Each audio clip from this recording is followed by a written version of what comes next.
right, so this is Parenting Porcupines, episode 2. This is the School of Free Thought, part 2.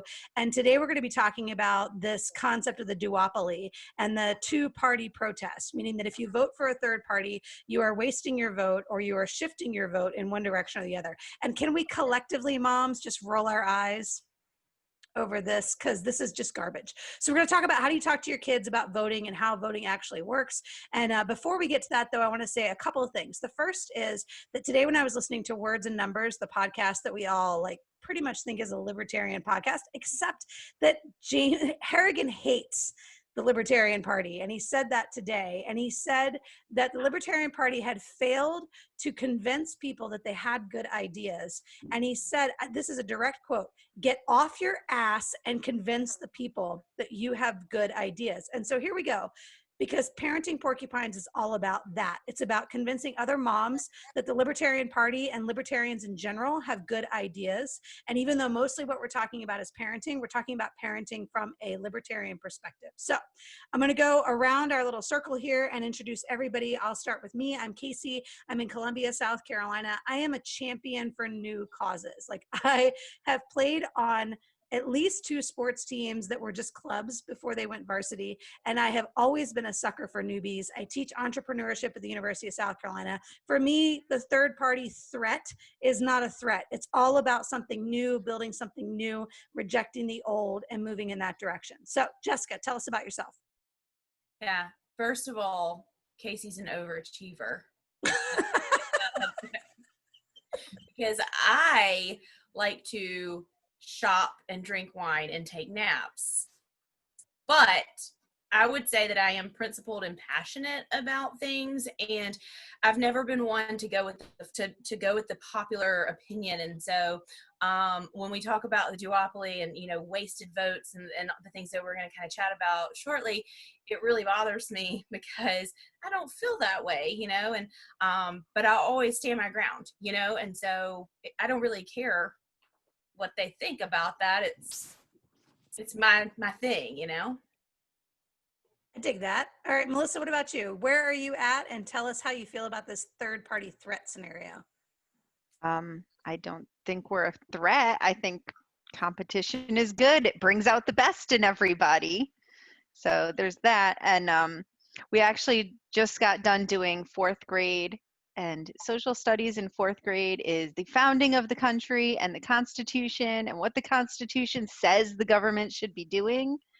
And every day after my son's class, we had a half an hour discussion of mommy saying, okay, now they said that's what that's for. We don't do that way anymore now. And this is why, because the government's out of control.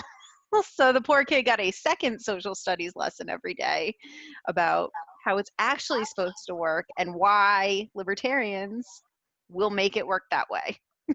So the 4th member of our group this week is Alex Thornton. We're glad to have you here, Alex. And you've got a little baby, which makes us all just be like, bring that little baby into the conversation. Tell us about you, Alex, and give us your take on this two-party system scenario. Oh, thank you so much. I just think you ladies are the bomb, and I'm so happy to be here. So my name is Alex. I live in Charleston, right down the road from Melissa. Whoop, whoop. I have a 1-year-old, almost on Saturday, a 1-year-old little man named Perry, and I have no idea what I'm doing when it comes to parenting. No idea. I'm join the club. None of us do. So this is the perfect place for you, a parenting podcast. I'm giving it my best guess, and most importantly, I want him to be able to think outside the box and think for himself. And the reason that I don't vote for either of the major parties is so I can sleep at night. Oh, there you go. Peace of mind. Hey, Alex, I have a quick question. Is it true that Perry is the youngest ever member of the Libertarian Party? He sure is. He was a member by an hour old. So it just makes sense. We got to keep that Thornton family line going with libertarianism. So you missed the first episode where we talked about teaching them how to think and not what to think. So we'll take up indoctrination at a whole other time. It's All right. it's at the top of mind. It's at the top of mind. So this topic came up, the idea of talking to your kids about the third party option and opportunity, right? Because I was telling Jessica on our way down to Florida that my daughter, when she was it was 2016, so I think she was like second grade, and they get the Scholastic newspaper. You guys remember this, because Scholastic has been publishing newspapers since we were all in school, right? And actually, I was pretty excited about the Scholastic newspaper when I was in school. It was a break up of the monotony of whatever else we've been reading. Well, so they brought out the political version. They're going to teach the kids about the systems of government by showing them the election, right? And try to get them involved in the election. And Holly got very frustrated with her teacher when she said to the teacher, "Why do these only have Hillary Clinton and Donald Trump? Gary Johnson is a Libertarian candidate, and he's a legitimate candidate on all 50 states' ballots. And I don't understand why he's not in the newspaper. This is fake news." And so Oh my gosh. after we had sort of corrected her for like co-opting the phrase fake news, I said to her, like, well, hey, you're exactly right that like all parties should be represented. And I appreciate you for representing the Libertarians, but why do you think they're only showing these two primary party candidates? And so that opened up between Holly and I a big discussion around whether or not the media is giving proper representation and who controls the media. And so this goes back again to that Words and Numbers podcast I mentioned today, where we talk about these are private entities. So the political parties, the Republican Party, the Democratic Party, while they're nonprofit, are private entities. And because they put forth candidates, and because those candidates then make laws that benefit their own private party entity, what we're basically seeing is our entire government under the control of private party entities. So while people think we have a free election, a free society, and government entities, the Republican Party is not a government-funded entity, nor is the Democratic Party. So let's talk about that, about this concept of the duopoly. And I'm going to go to Jessica first and see what Jessica has to say on this. What do you say to your kids when they talk about the third party and how they represent the third party? Yeah, I mean, we talk about, right now they're at an age where there's so much information coming at them, and some of it's not entirely accurate, maybe not complete. And so a lot of our discussions at this point are more centered around what are the parties, what are their core principles, what do the people representing these parties believe in, and that sort of thing. And then why it's important to understand that, to understand not only who you're voting for, but what you're voting for, because those principles can be vastly different between the two parties, between the two candidates. And then you look at a Libertarian candidate and the Libertarian Party, and that's a completely separate set of beliefs and ideology. So that's really right now more what our conversations are about. My kids haven't really had that experience at school where a teacher has said, these are the two options and that sort of thing. So I guess we're kind of fortunate in that we have, I guess, a clean slate, so to speak. So yeah. All right, so Melissa, you're teaching your kids about how to vote as well. How do you address that particular mechanism at their age, their different age levels and their different grade levels? My two youngest have no idea. They don't care. They're kindergarten and second grade. So they do. But do you guys take votes in your house? Like, do you let them vote on things that you do in the house? Not really, no. We don't. I guess when we do movie night, we let them vote. Jessica, do your kids vote in the house? And I don't know that we've ever taken a vote. Maybe where to go for dinner. What about with their friends? How do they decide what they're going to play with their friends? Do their friends do voting? My kids have no friends. Oh no. That is not the right way to promote. They do. I've never really paid that much attention. That's interesting. Well, let me say that. So Holly's got it. We have like a gang in the neighborhood, right? So there's a gang of kids in the neighborhood, and they do vote on things. And when they decide they're going to, and especially because there's a threesome, Holly and two of her girlfriends, and between the three of them, for gosh, 5 years now they've been playing together, and they have to decide what they're going to do together. And so if two of them want something and the third one doesn't, she has a choice. She either does what they want or she goes home. And that voting with your feet has been a big conversation in our family. Where I'm like Ashley went home, and Holly's like, Ashley went home. Like, is she mad? Well, no, she just doesn't want to do what we want to do. So add to that, Melissa. See, I have 3 kids. Okay. We have this conversation very, very, very often, 10 times a day, because someone is always mad. Those two are, it changes which kid it is. Those two are doing something, they don't want to include me, or I don't want to do what they're, okay, don't, leave. Yeah. If they're being mean to me, okay, leave. You do not have to associate with these people. I know they're your brothers and your sisters, but you can just walk away. Just leave. So yes, we have that discussion. You can just walk away, man. You can just opt out of this. Yeah. So, okay, because I want to go to Alex, and I know like Perry's not making these choices for himself yet, but you've had the chance, right? So you've had the chance as his mom to decide what groups you're going to hang out with. I mean, it's not been as many groups lately because of COVID and all that, but like what preschool, what daycare, what other moms you're going to associate with. Like, we have that like mom judgy thing where it's like, you're giving your kid a soda in a bottle. Like, we're not going to do that. Right. Like, deuces.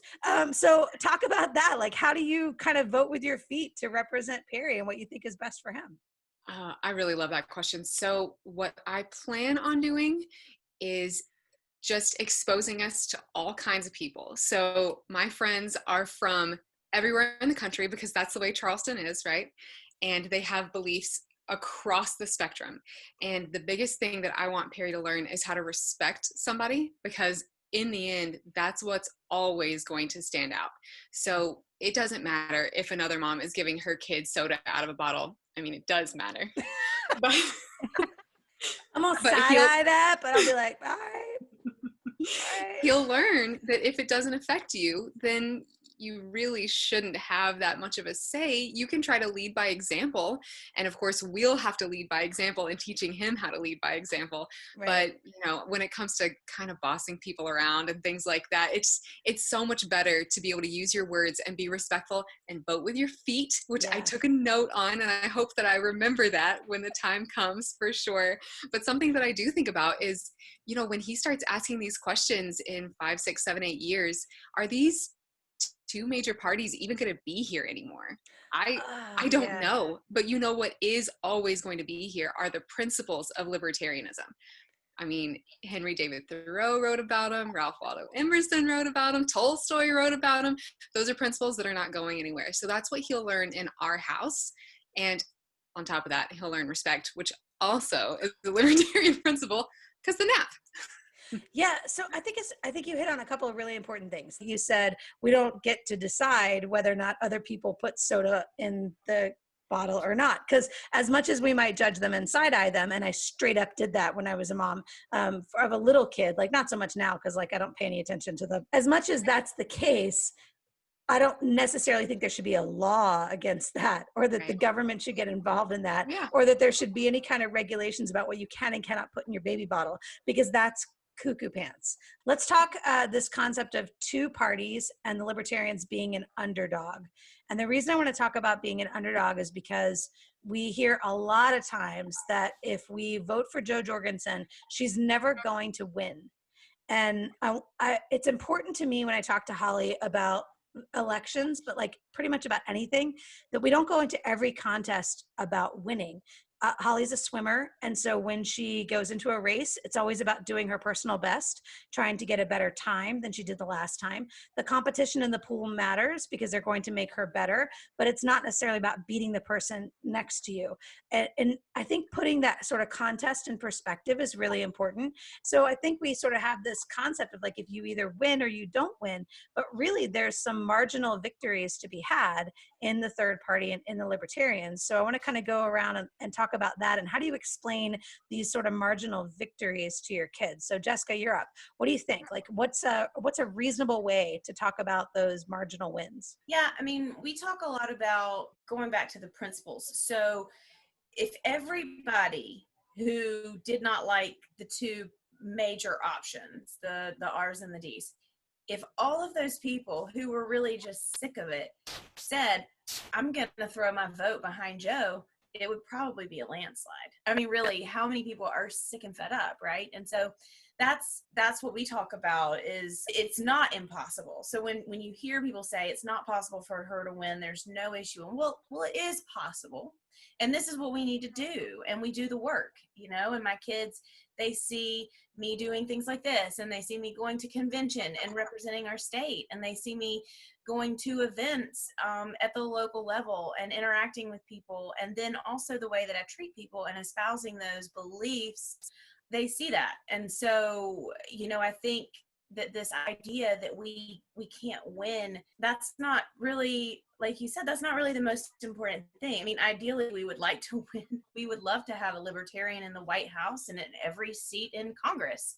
At the end of the day, if we are living that message and we are doing right by people and showing people what that means, that's what's important.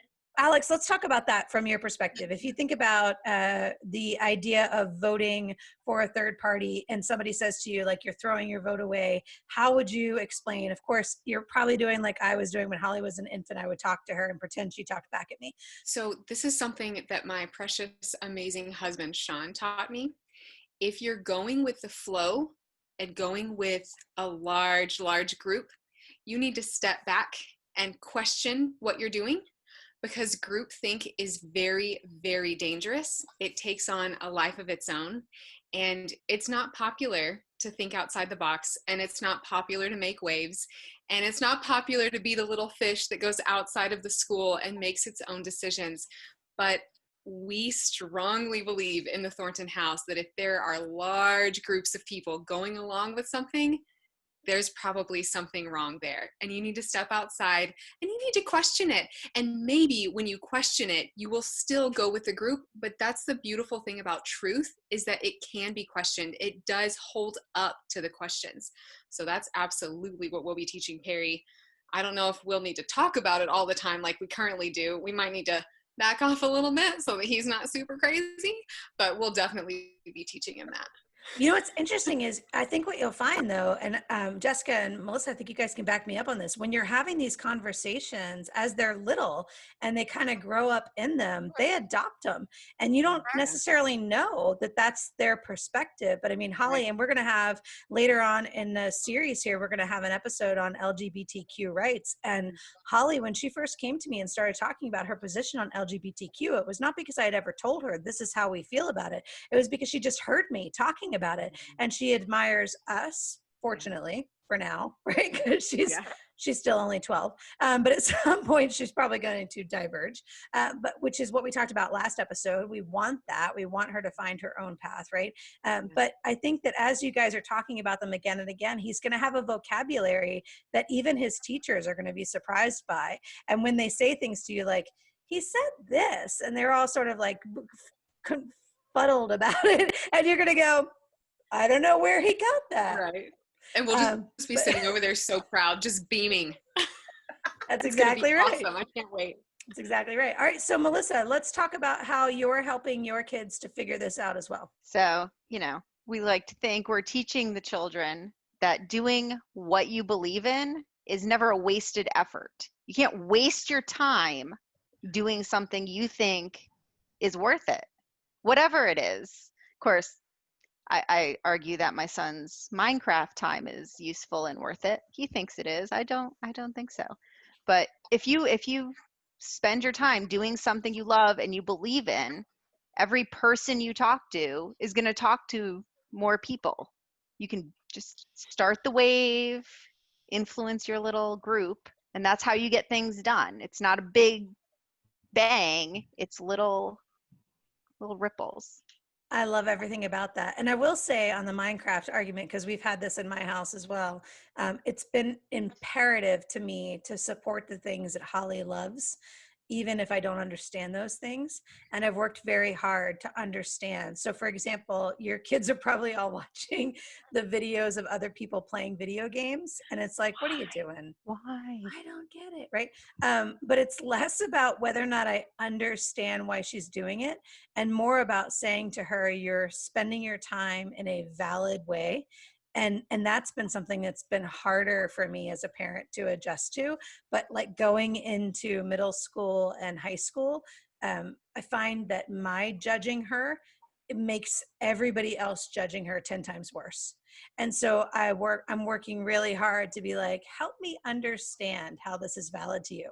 So today, and I'm probably going to end this conversation on this, and we'll hit this libertarian thing one more time, but I just want to share this like genius thing that my kid said today. And then maybe, I don't know, maybe we all go around the table and talk about genius things our kids said. But so today she says to me, Mom, I understand that you think that watching other people play video games is not a good use of my time. But you watch a lot of other people play football. And you don't play football, and you don't write about football, and you don't coach football. So help me understand how your football watching is more valid than my video watching. And I was like, snap. And so last week's episode on how we teach our kids how to think backfired like hell on me this week. Yeah, it did. You sure did. It straight did, right? And I gave it to her. Like, that's a win, right? The whole point is that we have our judgments, right? And other people are going to say, like, you're picking this party and the party's never going to win. And we're going to say we're doing something to advance our ideals, and we should never be ashamed of doing something to advance our own ideals. And the key is if your kids think the same thing and they're willing to fight for it, that's a win. I agree with that. Yeah. We're all here. We're all on the same page. All right. Thank you. I don't know, words and numbers, James Harrigan, for challenging us to convince people that libertarians have good ideas. This has been Parenting Porcupines. Our episode, this particular episode, is done now, but we've got another one, man. Don't go away. Hang in there. Like, subscribe, leave comments, tell us what you think, because this is YouTube and, well, you know, anything goes. We'll see you next time. Bye. Say bye, everybody. Bye. Bye, everybody.